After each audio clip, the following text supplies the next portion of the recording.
শুভ দুপুর। আর শুভ দুপুরের ভালোবাসা নিয়ে চলে এসেছি। আর আজকে রান্না করব কাতল মাছের কালিয়া। আর এখানে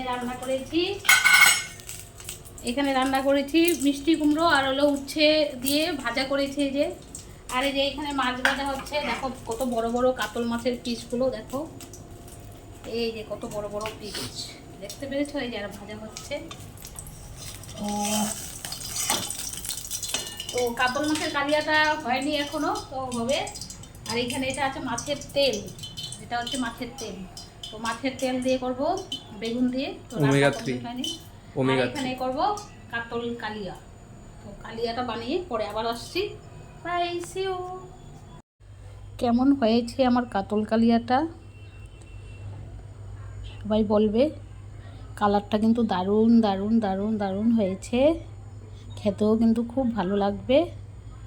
পিসগুলো বেশ বড়ই ছিল, এই জন্য আমি কাতল কালিয়া বানিয়ে নিয়েছি। তো রাখছি।